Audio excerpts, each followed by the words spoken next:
Alhamdulillah, kita ucapkan setinggi-tinggi rasa syukur kita kepada Allah Subhanahu wa taala. Hari ini kiranya Jumaat terakhir dalam bulan Syaban sebelum kita memasuki bulan Ramadan. Moga-moga Allah Subhanahu wa taala memakbulkan permintaan kita yang setiap kali kita minta kepada Allah Subhanahu wa taala sepanjang 3 bulan lebih kurang ataupun 2 bulan yang sebelum, iaitu Allahumma barik lana fi Rajab wa Sya'ban wa ballighna Ramadan. Wahai Allah, berkatilah kami pada bulan Rajab dan juga bulan Sya'ban. Keberkatan yang kita minta ialah pertambahan kebaikan yang banyak. Ini makna barakah. Barakat maknanya pertambahan kebaikan ataupun kebaikan yang melimpah ruah. Wa ballighna Ramadan. Moga Allah Subhanahu wa taala sampaikan kita, makna izinkan kita untuk berada di suatu bulan yang Allah Subhanahu wa taala mention namanya dalam Al-Quran berbanding bulan-bulan yang lain. Sebab Allah Taala sendiri sebut dalam setahun ada 12 bulan.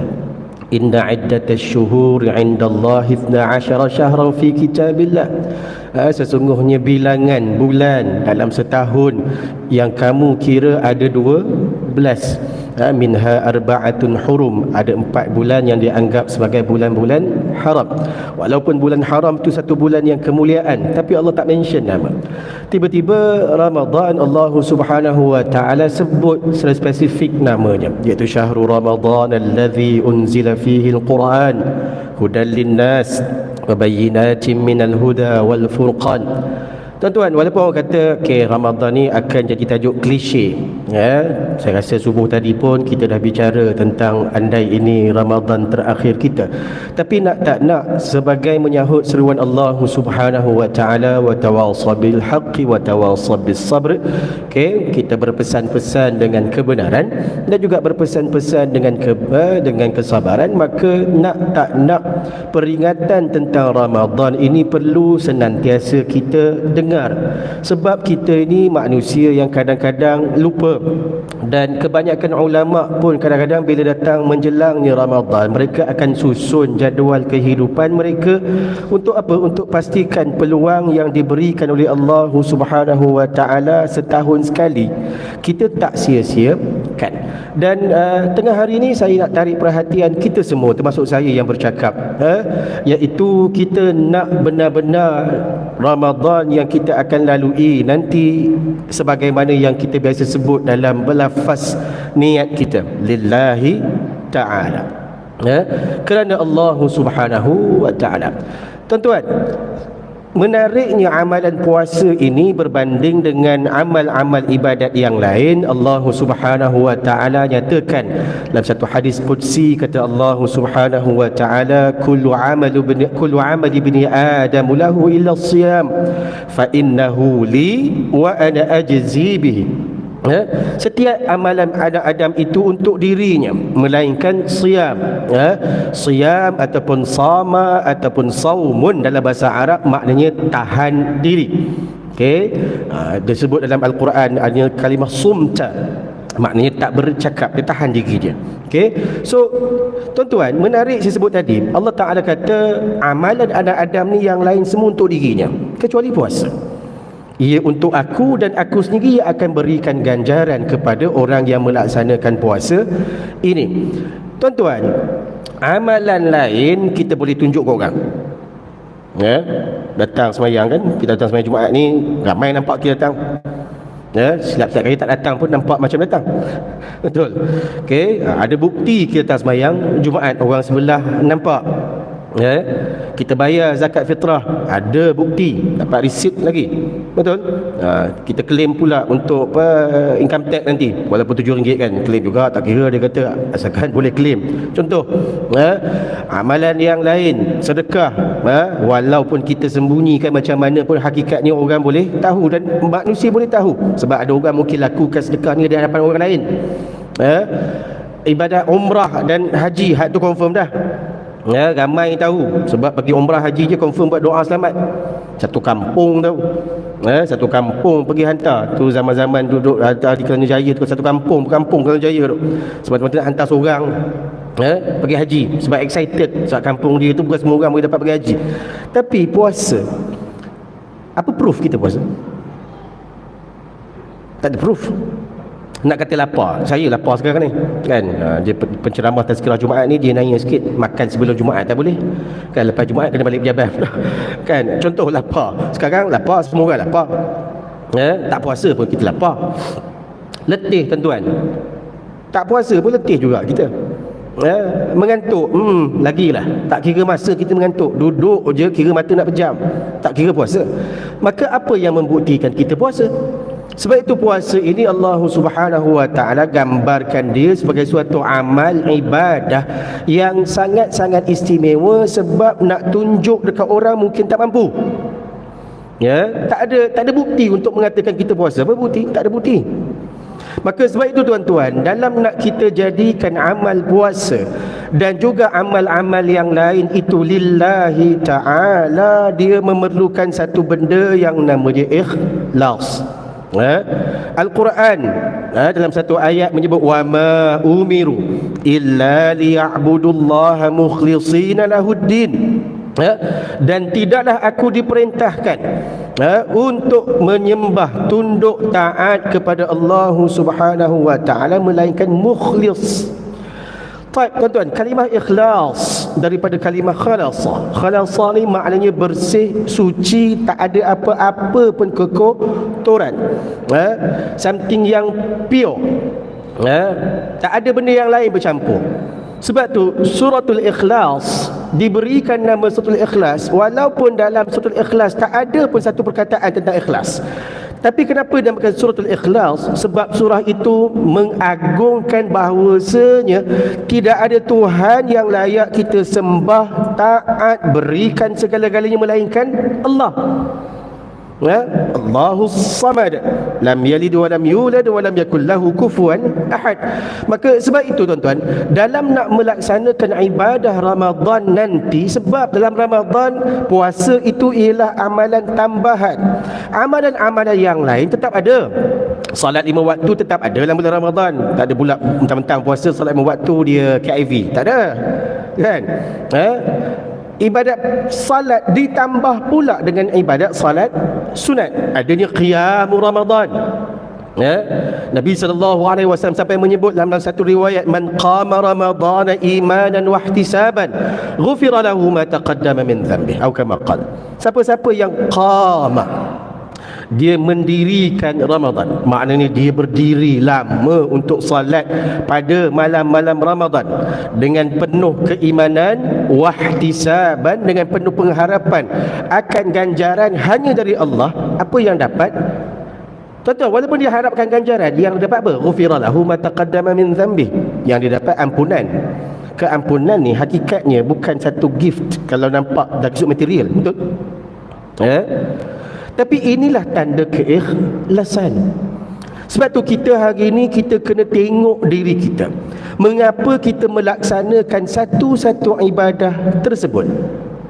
Sebagai contoh tuan-tuan, salat sunat tarawih. Dia salat sunat, bila dia salat sunat, maqam dia ataupun status dia tak sama dengan salat wajib, betul? Maknanya siapa-siapa buat, alhamdulillah akan dapat pahala. Tak buat, rugi tu je. Bukan tak dapat apa-apa, pada saya rugi. Cuma kenapa kita bertarawih di masjid? Soalan yang perlu kita semua jawab. Ada orang sebab dia kata kat masjid, best ustaz, satu makan sedap, tambah masjid taqwa kan, makan sedap kan dia kata. Saya ni makan di masjid taqwa Datuk sejak zaman saya universiti ni.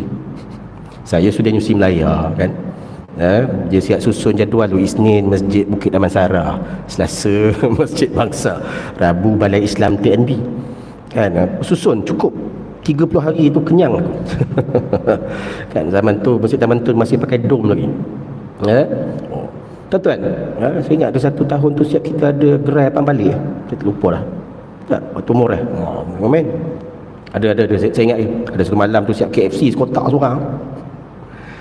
Kita datang kerana itu kan? Atau kita datang sebab semata-mata semua orang datang? Kita rasa aku terlepas.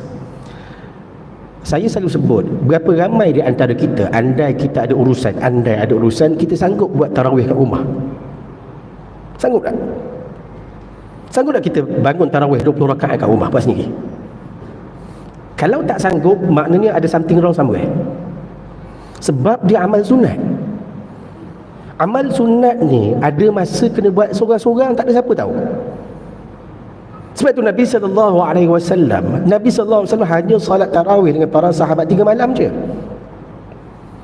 Selebihnya Nabi SAW melaksanakan di rumah Nabi SAW.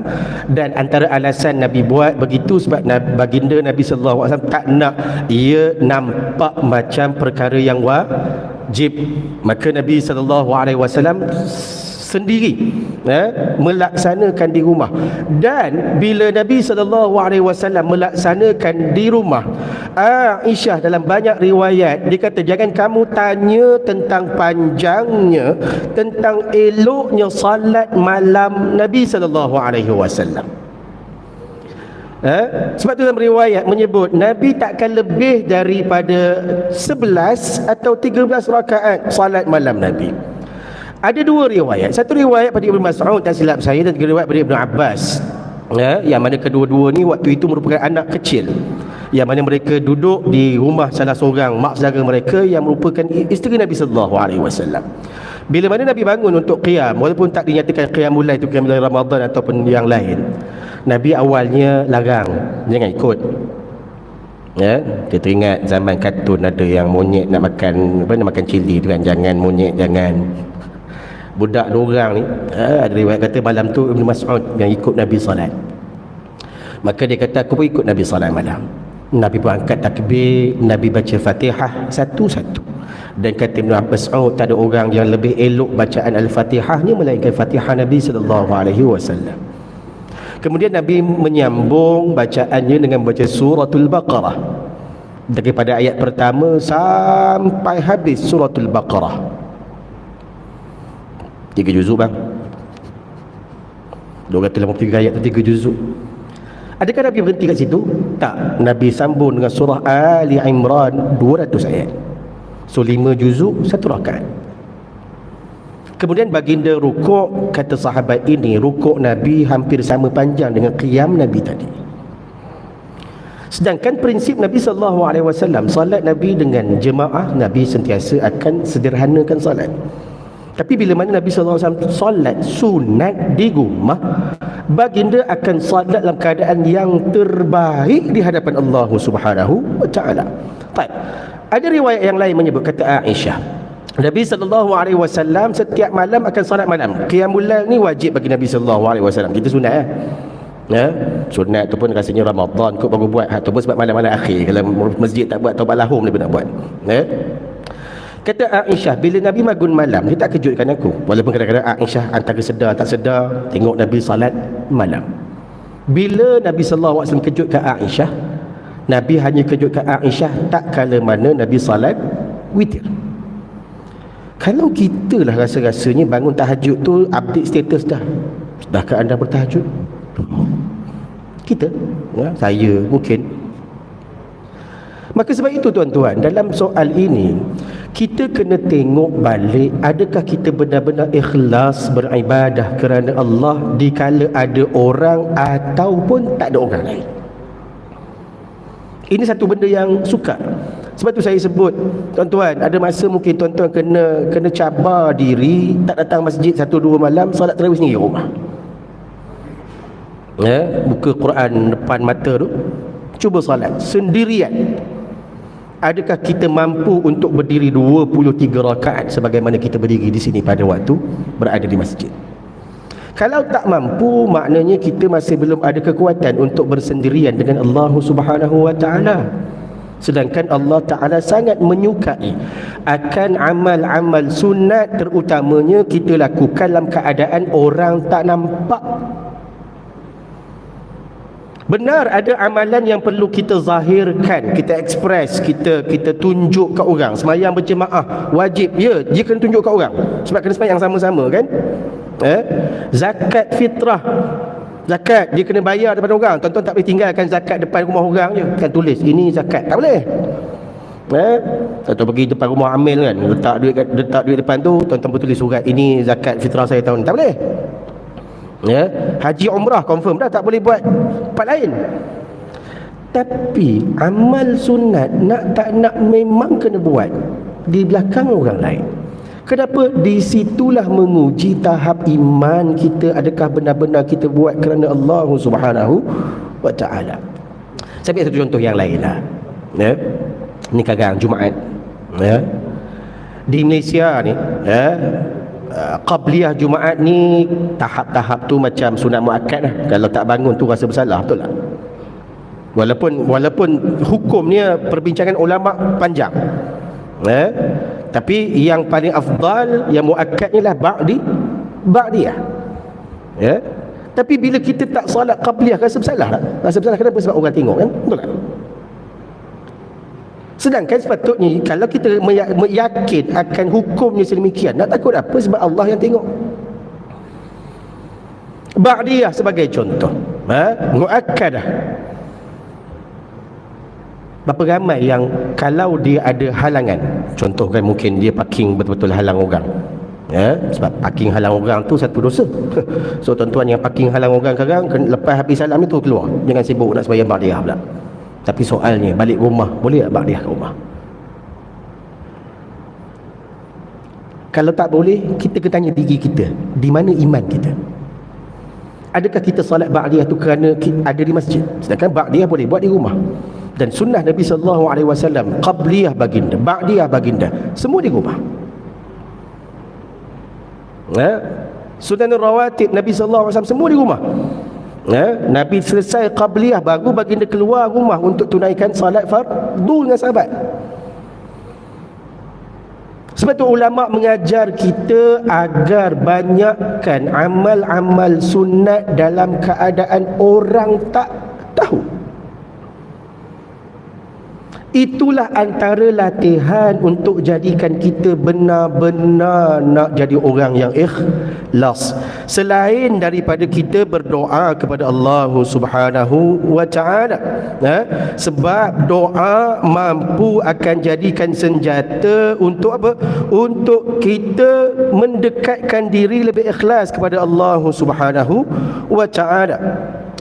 Sebab tu tuan-tuan, dalam banyak ayat Al-Quran, saya bukan hari nak bahas tentang soal doa ini.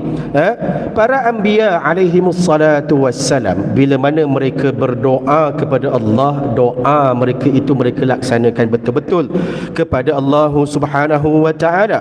Dan bila mana mereka melaksanakan doa itu benar-benar kepada Allah, sebagai contoh tentang Nabi Zakaria alaihi salam. Nabi Zakaria antara nabi yang Allah Subhanahu wa taala uji, anak tak ada sampai lanjut usia. It's a common problem among manusia, ialah orang akan tanya, tak ada anak, betul? Dah kahwin setahun, mula soalan-soalan letak. Dan ianya akan mengganggu emosi siapa-siapa je, termasuk para nabi. Dan Nabi Zakaria berhadapan dengan situasi ini. Apatah lagi Nabi Zakaria jaga pula anak saudara ni yang bernama Maryam, sedangkan dia sendiri tidak ada anak. Tuan-tuan, bila mana Nabi Zakaria mohon kepada Allah Subhanahu wa taala, apa yang jadi pada Nabi Zakaria alaihi salam?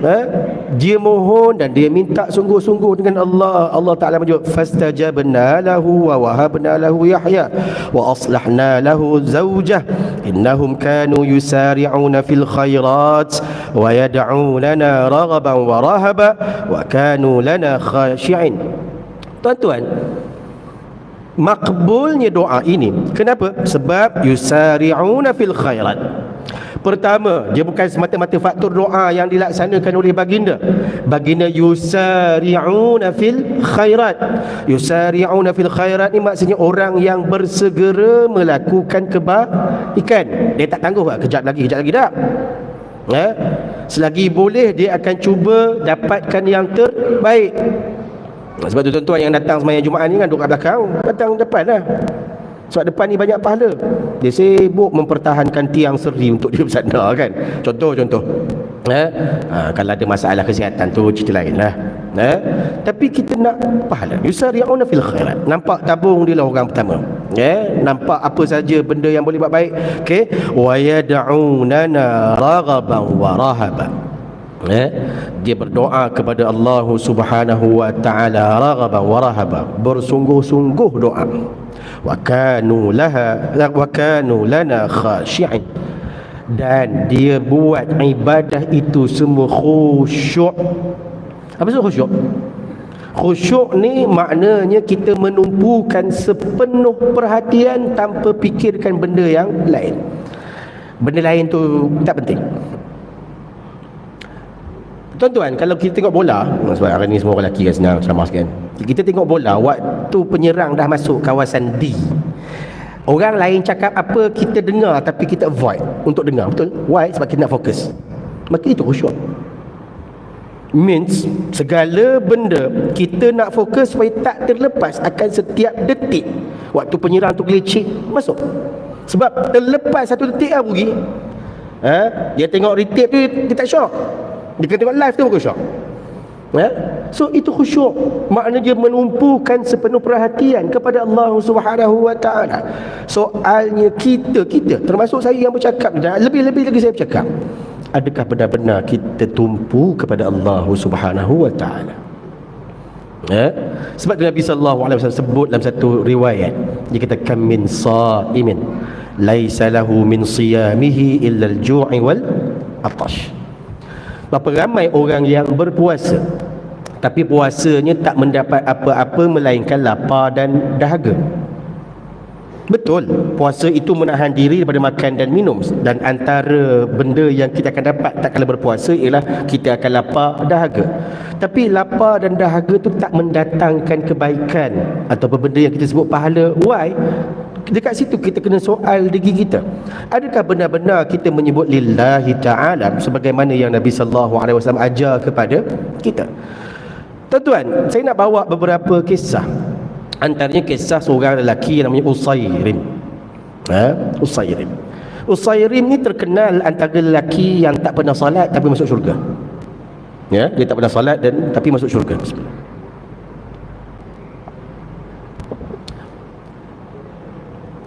Satu ketika dalam perang Uhud, Usairim ni datang bertemu dengan Nabi sallallahu alaihi wasallam. Dia pakai baju besi. Waktu tu dia belum Islam lagi. Saya lupa nama penuh dia. Qais, tak silap saya, tapi dipanggil sebagai Usairim. Tuan-tuan boleh cek. Maka dia bertemu dengan Nabi sallallahu alaihi wasallam. Dia tanya Nabi, uqatil atau aslim? Adakah aku perlu pergi berjihad ataupun aku kena masuk Islam dulu? Kalau kita mungkin kita kata pergi berjihad dulu kan, lepas tu masuk Islam. Tak, Nabi kata aslim, masuk Islam lah. Yang lain nombor 2. Tuan-tuan, kita mungkin tak merasai nikmat dan juga kebesaran lafaz syahadah sebab kita ni Muslim sejak pada lahir. Betul? Kita mengucap, ada rasa apa-apa? Tak adalah kan. Saya, pengalaman peribadi saya lah, 2 kali je yang saya dengar lafaz syahadah saya menangis. Dan dua-dua kali itu proses pengislaman orang bukan Islam masuk Islam. Satu memang saya yang Islamkan dia, yang kedua saya saksi waktu pengislaman dia. Saya rasa 2 kali itu sahaja air mata saya gugur kerana mengucapkan asyhadu an la ilaha illallah wa asyhadu anna Muhammadar Rasulullah. Kita hari-hari sebut tapi tak masuk. Bila Usairim ni dengar Nabi kata Islam dulu, Usairim terus mengucap asyhadu an la ilaha illallah wa annaka Muhammadan abduhu wa rasuluh. Dia bagi tahu pada kaum kerabat dan juga keluarga dia. Budaya masyarakat Arab ketika itu, klan mereka ni kuat. Mereka bukan ada keluarga mikro, keluarga makro tu pun kuat. Sebab tu akan jumpa perkataan Bani Sa'idah, Bani itu, Bani ini. Sebab kekeluargaan itu kuat dan setiap orang akan protect siapa-siapa yang dalam kekeluargaan mereka. Dia macam orang kampung dulu lah kan, walaupun jauh nenek moyang, tapi sebabkan keturunan tu mengaku saudara tu kan. Dia lain. Macam orang Perak kan, saya kan bila ada istilah bersorih kan, tu bila bersorih ni makna tanya kamu anak siapa, cucu siapa. Tahu je cicit siapa. Saudara kita. Kan dah saudara kita. Dia punya layan tu Tuhan tahu. So keluarga Usairim ni cari Usairim mana pergi. Sebab mereka tahu Usairim bukan orang yang beriman pergi ke perang Uhud. Bila mana peperangan Uhud reda, kita pun tahu Uhud satu peperangan yang menyaksikan kita nak boleh sebut pasukan Islam diuji dengan kekuatan pasukan musuh. Usairim antara yang tercedera parah. Bila keluarga dia cari, akhirnya mereka jumpa Usairim terbaring dengan luka yang parah. Mereka tanya pada dia, bila masa pula kamu pergi perang? Bukankah sebelum ni kamu tak beriman dengan Muhammad?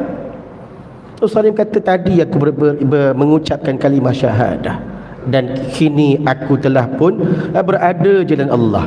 Habis saja dia bercakap, Allah Ta'ala cabut nyawa dia. Tuan-tuan, bila mana cerita ini disampaikan kepada Nabi sallallahu alaihi wasallam, Nabi kata orang ni masuk syurga walau amalan dia sikit. Satu je buat.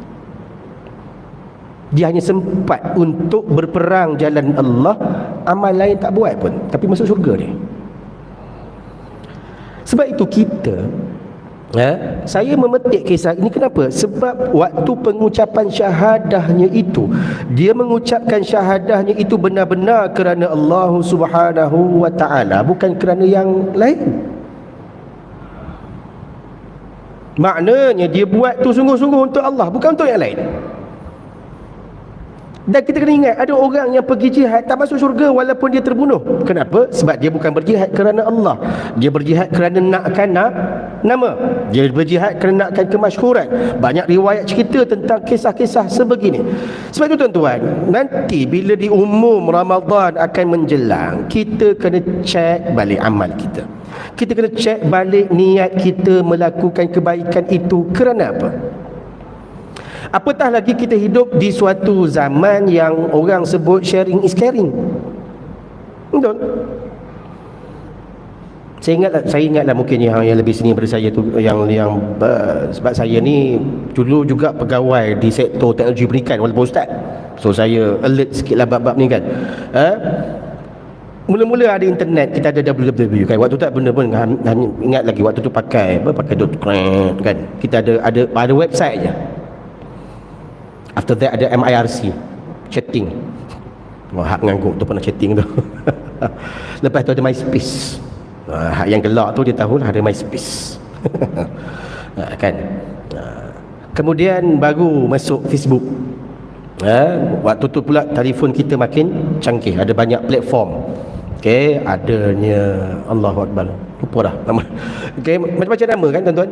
Okey, daripada Facebook dia berjangkit kepada Twitter yang bertukar pada X. Kita dulu ada blog, semua orang nak jadi blogger. Kan? Semua orang nak kongsi masing-masing. Hari ni pun tuan-tuan canggih kan, masjid kita pun kongsi live. Tuan-tuan lebih suka tengok saya dekat skrin daripada tengok muka depan. Tengok muka aku depan lah, handsome lagi pada skrin tu. Skrin tu dia 1080p lah. Ini 8K kan. Tengok muka saya direct 8K. Tuhan bagi tuan-tuan mata lebih daripada 8K lagi. Nak tengok 1080p buat apa? Delay betul. Kita hari ni, apa yang kita share kat orang? Makan share. Cuba tuan-tuan tengok kat WhatsApp tuan-tuan, buka sebelah status tu bertitik-titik. Betul? Tuan-tuan, tak salah share, tapi kita kena tanya diri kita balik, kenapa? Mengapa? Kita tak boleh tuduh orang riak. Sebab riak ni dia dosa peribadi dia. Sebab kita nak telah hati orang bagaimana. Tapi kita yang kena tanya diri kita, why kita share? Why kita tunjuk? Untuk apa? Sebab tu bila mana ulama bahas tentang 3 dosa, riak, ujub, sum'ah, semuanya bermula daripada dalam. Riak sebab apa? Nak orang tengok. Ujub, dia rasa bangga diri. Sebelum ni tak pernah datang masjid pun, tiba-tiba datang masjid paling awal, dia pula marah imam. Mana imam tak ada? kan?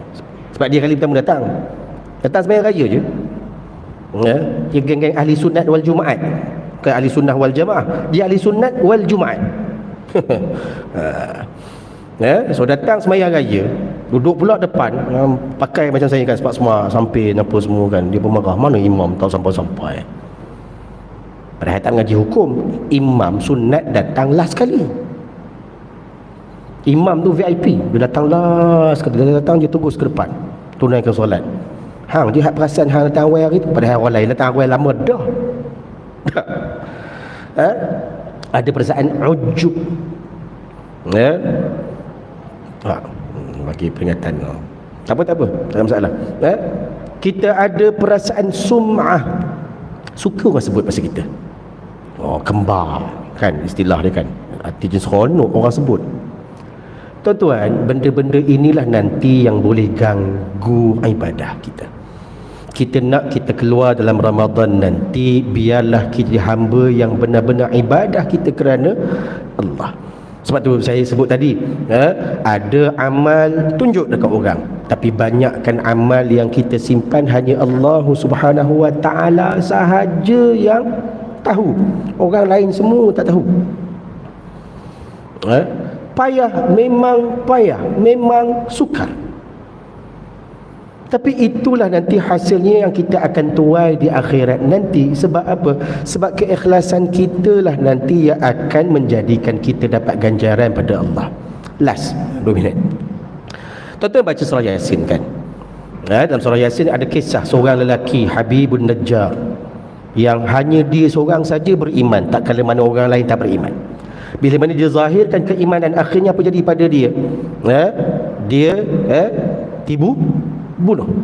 Bila mana dia dibunuh, apa jadi pada dia? Allah Ta'ala kata, qila dukhulil jannah qala ya laita qaumi ya'lamun bima ghafara li rabbi waj'alani minal mukramin. Tuan-tuan, dia masuk syurga sebab apa? Dengan keampunan Allah.